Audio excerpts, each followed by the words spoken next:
Well, around 2,000 cattlemen and women from across the country are in Indianapolis this week for the 2016 Angus Convention. So is our RFD-TV's Janet Atkinson on the scene.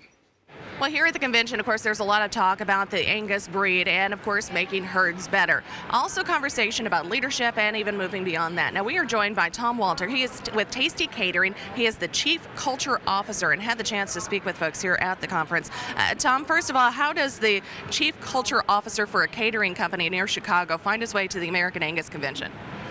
I was asked to come here and talk about culture. Culture exists in every organization and it exists within every family, but sometimes it can be a toxic culture and sometimes it's a very beneficial culture. And in family businesses, usually family values are imputed into an organization, and hired hands just don't understand the family dynamics, or they don't like the family dynamics. So I think it's important to create a culture that all employees and all people, whether they are family or whether they're just hired staff, understand what the culture is, and they're hired to the culture and obey the culture and live according to the culture. Talk about that, if you will, the parallel then between the business and the farm and how they can employ that. I mean, what's the first step to improving the culture in the operation?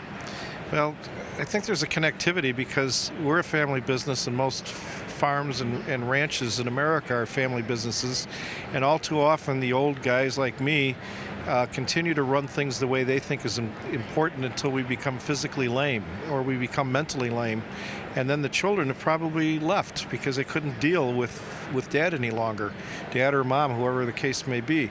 And I think it's important to create a culture and a succession plan so the children know when they're going to rise to prominence. And when the children are ready, and I think that's in the mid-20s, it's time for the seniors to step aside and become wise and guide them and not just do it the way the seniors always done it.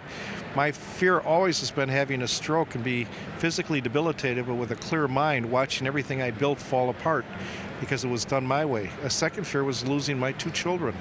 And when my son was 24, he said, "If you don't change, I'm leaving."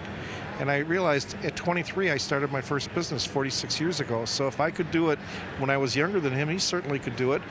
And I would become his advisor versus making the decisions. Well, Tom, thank you very much. I appreciate you taking the time to join us. Again, talking with Tom Walter. He is Tasty Catering Chief Culture Officer, offering some very sage words of advice. On the road in Indianapolis, I'm Janet Atkinson, RFD-TV News. All right, thank you, Janet. And we have more reports from the 2016 Angus Convention right here on Market Day Report, also tonight on our Rural Evening News.